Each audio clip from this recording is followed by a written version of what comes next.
Hello friends, welcome to Balance Study. आज से हम हिस्ट्री एनसीईआरटी सीरीज़ को प्रारंभ कर रहे हैं।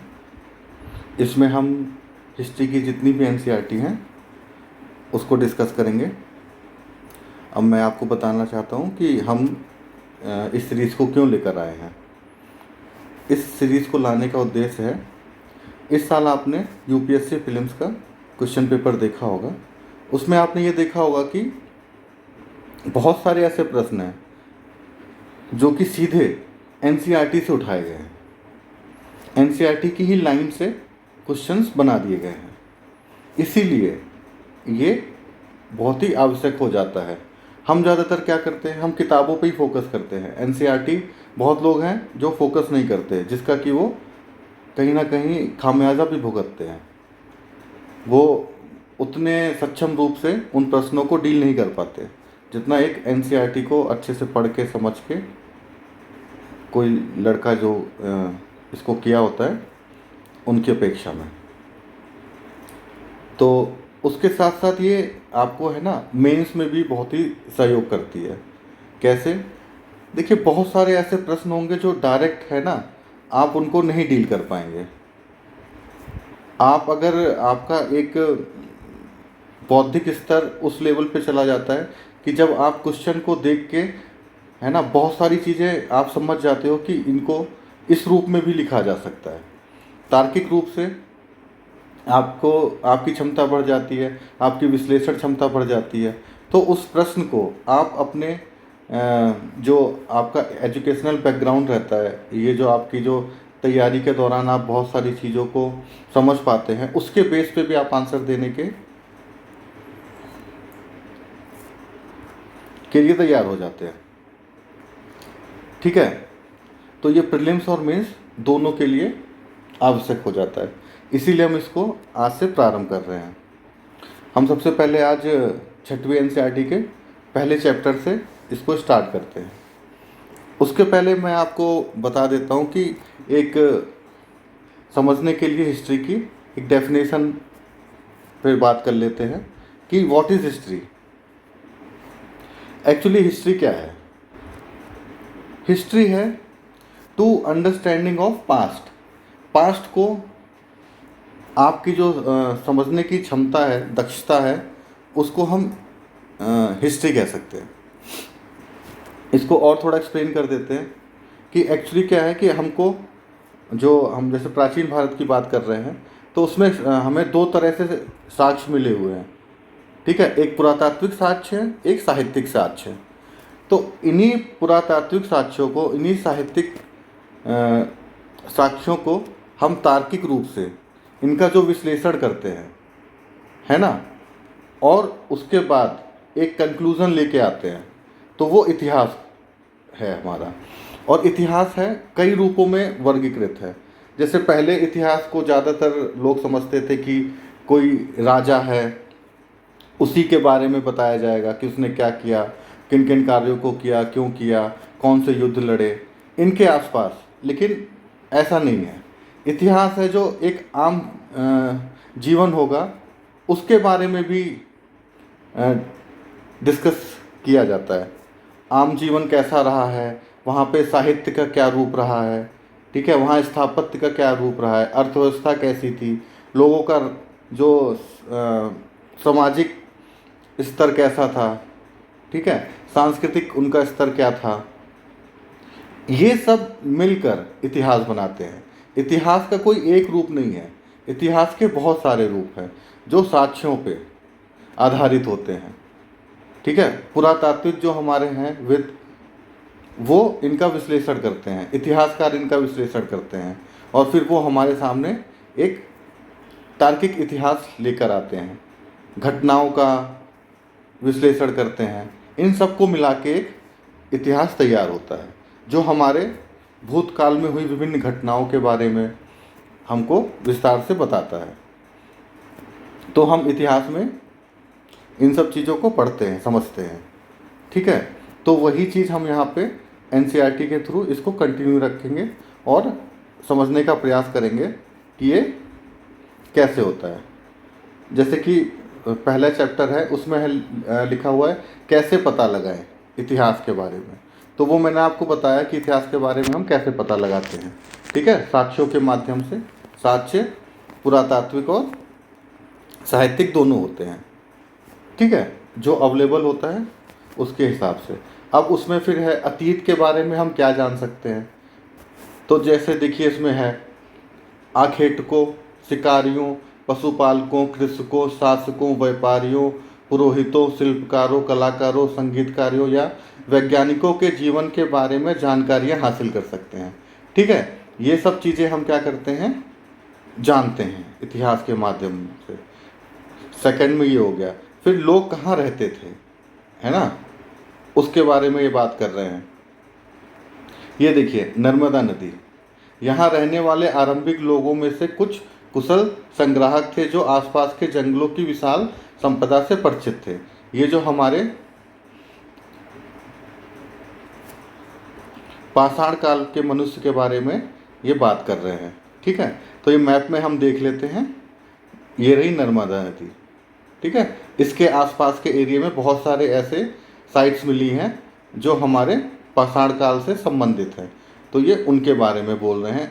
आपको मैप एकदम रटा होना चाहिए कि जो हमारे जैसे नवपाषाणकालीन, पुरापाषाणकालीन, मध्य पाषाणकालीन, ये जितनी भी साइट हैं वो आपको मैप में याद होनी चाहिए कि वो किन नदियों के किनारे हुई, है ना। ये आपको बेसिक इन्फॉर्मेशन शुरू से ही रखनी है। जैसे ये आ गया उत्तर पश्चिम। ठीक है, उत्तर पश्चिम ये हमारा हो गया। इसमें किरथर हो गया, सुलेमान, है ना। ये पहाड़ियों को आपको मैप में पता होना चाहिए। ठीक है, फिर यहाँ पे क्या चीज़ें डेवलप हो रही हैं, जैसे गेहूँ हो गया, है। यहाँ पे सबसे पहले 8000 वर्ष पूर्व इसके आसपास उपजाना प्रारंभ हो रहा है, इसके बारे में बता रहे हैं। पशुओं को पालतू बनाना चालू हो रहा है। ठीक है, फिर ये उत्तर पूर्व के बारे में बात कर रहे हैं, है ना, गारो पहाड़ियाँ की। ओके, विंध्य पहाड़ियों को भी कह रहे हैं पता लगाओ। ये नहीं हमारी विंध्य पहाड़ियाँ। ऐसे मैप में आपको वो स्थल इसमें ढूंढ लेने हैं। इस मैप को आप देख लीजिए अच्छे से। ठीक है, अब देखिए सिंधु नदी और इसकी सहायक नदी। सिंधु नदी हमारे लिए इम्पोर्टेंट हो जाती है क्योंकि जो हमारी पहली नगरीय सभ्यता है, सिंधु सभ्यता, वो इसी के आसपास जितनी भी साइट है वो आपको यहाँ पे मिलेंगी। सिंधु सभ्यता के बाद की भी साइट हैं, उससे दूर भी बहुत सारे हैं साइट जो हमको मिली हैं, लेकिन प्रारंभ में जो मिली थी वो सिंधु नदी के आसपास थी, इसीलिए उसको सिंधु सभ्यता भी बोलते हैं। अब इसकी जैसे ये जो सहायक नदियाँ हैं, ठीक है, झेलम हो गया, चिनाब हो गया, रावी हो गया, व्यास हो गया, सतलुज हो गया, इनको क्रम से लगाने में कई बार पूछा गया है इस क्वेश्चन को। तो ये उत्तर से दक्षिण, दक्षिण से उत्तर, ठीक है, इस तरह से भी आप याद रखेंगे। तो ये आवश्यक हो जाता है हमारा। इसके बारे में ये है ना बात कर रहे हैं। फिर उसके बाद ये बोल रहे हैं कि गंगा और इसकी सहायक नदी सोम। ठीक है, ये रही हमारी सोम नदी और ये गंगा। अब जो दूसरा नगरीकरण हो रहा है ना, मगध का साम्राज्य जो उत्थान हो रहा है, 16 महाजनपद, अभी हम आगे जाके पढ़ेंगे। ठीक है, वो गंगा नदी के आसपास हो रहा है। ठीक, तो नदियों की क्या उपयोगिता रही है। तो ये जैसे मैंने बोला ना कि मेंस में आपको क्या करना है कि अपनी जो एक विश्लेषण जो क्षमता है वो डेवलप करनी है। आपको तार्किक होना है।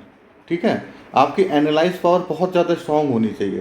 तभी आप जब मेंस में उत्तर देने के लिए आएंगे तो बहुत सारे ऐसे क्वेश्चंस होंगे जो आप डायरेक्ट उनको सॉल्व नहीं कर पाएंगे, आपके पास उतने फैक्ट्स नहीं होंगे। लेकिन अगर आपकी विश्लेषण क्षमता अच्छी होगी तो आप हमेशा है ना प्लस में रहेंगे, क्योंकि आप उन क्वेश्चंस को समझ सकेंगे कि वो पूछ क्या रहा है और उस हिसाब से आप एक अच्छा आंसर लिख सकेंगे। और ये शुरू से ही आपको डेवलप करनी होगी अपने आप में, जिसमें ये एनसीईआरटी आपकी बहुत ही मदद करने वाली है। ठीक है, अब देखिए जैसे कि लोग सदैव उपमहाद्वीप में एक स्थान से दूसरे स्थान पर यात्रा करते रहे हैं। ठीक है, तो यहाँ आपको पता चल रहा है कि इतिहास में लोग एक स्थान से दूसरे स्थान पर क्यों जाते थे। ये एक तरह का क्वेश्चन बन गया। तो इस तरह से आपको पढ़ाई करनी है। काम की तलाश में, ठीक है, आज भी देखिए काम की तलाश में जा रहे हैं। प्राकृतिक आपदाओं के कारण, है ना, देखिए प्राकृतिक आपदाओं के कारण भी लोग एक दूसरे स्थान से दूसरे स्थान पर जाते हैं। फिर सेनाएं विजय हासिल करने के लिए एक स्थान से दूसरे स्थान पर जाती रहती थी। ठीक है, व्यापारी वर्ग धार्मिक गुरु, शिक्षा, बहुत सारे आप देखिए विश्वविद्यालय प्राचीन काल में आप पढ़ेंगे, उनमें शिक्षा प्राप्त करने के लिए विदेशों से भी विद्यार्थी आते थे और देश में भी जो एक राज्य से दूसरे राज्य में जाते थे। ठीक है, बहुत सारी चीज़ें क्या है, रोचक स्थानों को खोजने के लिए उत्सुकतापूर्वक भी यात्रा करते थे, है ना। और इन यात्राओं से क्या फ़ायदा होता था कि एक दूसरे के विचारों को जानने समझने में, है ना, हमको सहायता मिलती थी।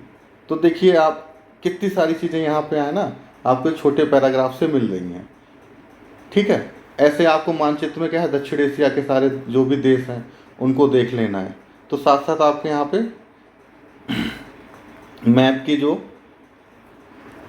समझने की क्षमता है वो भी डेवलप होती रहेगी। अब देखिए आवागमन क्या करता था, हमारी सांस्कृतिक परंपराओं को भी समृद्ध करता था। ठीक है, अब आ जाते हैं हम अपने देश के नाम के ऊपर, है ना। इंडिया, भारत जैसे जो नाम है, तो इंडिया शब्द क्या है, इंडस से निकला है। सिंधु, संस्कृत में सिंधु कहा जाता था। तो इसके बारे में ये बात कर रहे हैं, जैसे कि इसमें यहाँ पे दिया हुआ है कि लगभग 2500 वर्ष पूर्व उत्तर पश्चिम की ओर से आने वाले ईरानी और यूनानियों ने सिंधु को हिंदोस या इंदोस और नदी के पूर्व में स्थित भूमि प्रदेश को इंडिया कहा। ठीक है, यहाँ से हमारा इंडिया का जो नाम है वो आता है।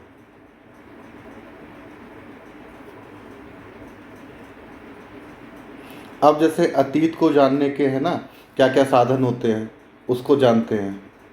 ठीक है, जो ताम्रपत्र होते थे, ताड़पत्रों से बनी पांडुलिपियों का एक ये पृष्ठ दिया हुआ है। ठीक है, तो इसके ऊपर क्या है, लिख दिया जाता था, क्योंकि कागज़ का तब तक तो आविष्कार हुआ नहीं था, है ना। इसके थ्रू भी क्या है, हमें अपने इतिहास के बारे में, उस समय के बारे में जानकारी मिलती है।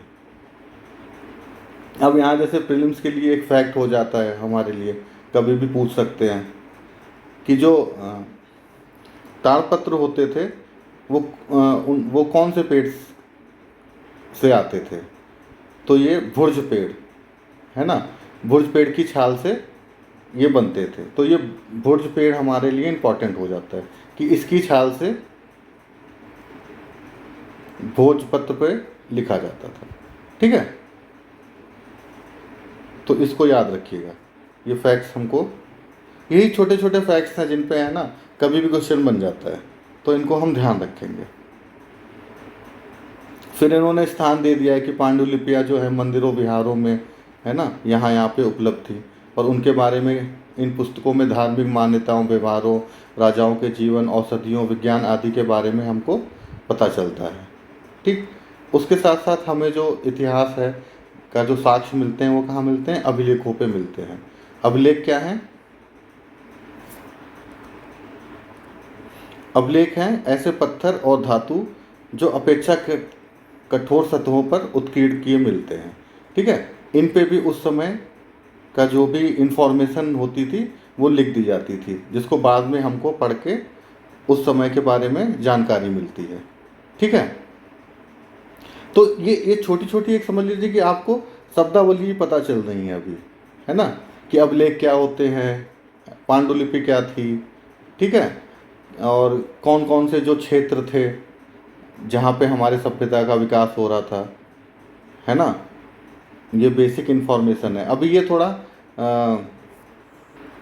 एक साथ नहीं है, ये अध्याय थोड़ा कहीं कहीं से ले लिया गया है, लेकिन आगे के जो चैप्टर्स हैं वो व्यवस्थित हैं, तो उसमें दिक्कत नहीं होगी।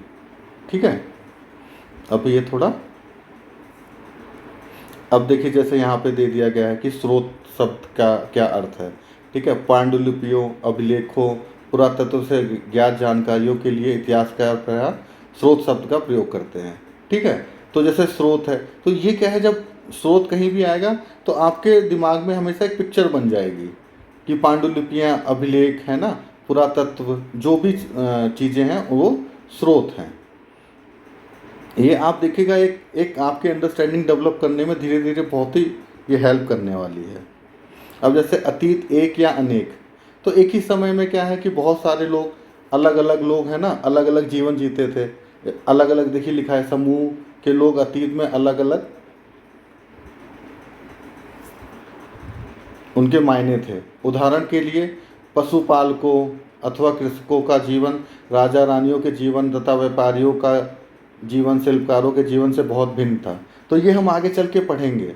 जैसे मैंने बोला ना कि इतिहास क्या है कि बहुत सारी जो उसके वहाँ उस समय पे जो घटनाएं चल रही थी, जो बहुत सारे जो जीवन थे जो चल रहे थे, उनके बारे में हमें क्या है विस्तृत ज्ञान मिलता है।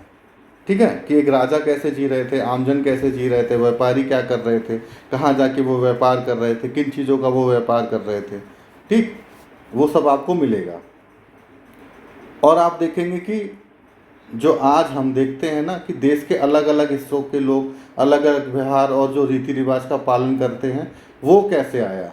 ठीक है, वो सब आपको इतिहास में अभी आगे चल के हमको मिलेगा। अब जैसे आ गया इतिहास और तिथियां, इसको पढ़ लेते हैं एक बार।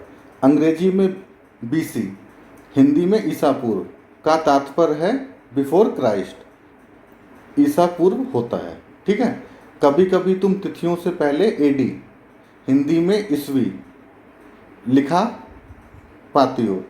यह एनो डोमिन नामक दो लैटिन शब्दों से मिलकर बना है। इसका तात्पर्य है ईसा मसीह के जन्म से। ठीक है, जैसे कि ईसा मसीह इस वर्ष पैदा हुए, है ना, तो जब आप इधर जाएंगे तो क्या हो जाएगा एनो डोमिन, मतलब उनके जन्म के पश्चात जो भी घटनाएं हो रही होंगी उनकी हम बारे में यहाँ पे AD से व्याख्या करेंगे। और उनके जन्म से जितनी भी पूर्व हुई हैं बिफोर क्राइस्ट, तो उससे हम BC से उन घटना को चिन्हित करेंगे। ठीक है, तो ये AD और BC है। ओके, और कभी कभी AD की जगह पे CE तथा BC की जगह पे BCE का प्रयोग करते हैं। CE अक्षरों का प्रयोग कॉमन एरा, BCE का बिफोर कॉमन एरा के लिए होता है। तो इस चीज़ को आप है ना याद रखेंगे, क्योंकि इसमें बहुत लोगों को कन्फ्यूज़न होता है कि AD का क्या फुल फॉर्म है और BC का क्या फुल फॉर्म है, और ये एक्चुअली में ये कब से प्रारंभ होते हैं। ठीक है, तो इस बेसिक चीज़ को आप समझ लीजिए। ये चैप्टर हमारा यहीं पे है ना, पहला चैप्टर ख़त्म हो जाता है। और ये कुछ और भी महत्वपूर्ण जो तिथियां हैं उनको आप याद कर लीजिएगा, जो आगे चल के आती रहेंगी। अभी देखिए पहला चैप्टर थोड़ा व्यवस्थित नहीं था, लेकिन अब आने वाले जो चैप्टर हैं वो व्यवस्थित हो जाएंगे। ठीक है, तो उनको फिर हम उसी हिसाब से अच्छे से देखेंगे और करेंगे। अभी एक इंट्रोडक्शन की तरह था, तो अभी के लिए इतना ही है। आगे हम फिर मिलते हैं अगले चैप्टर के साथ। धन्यवाद।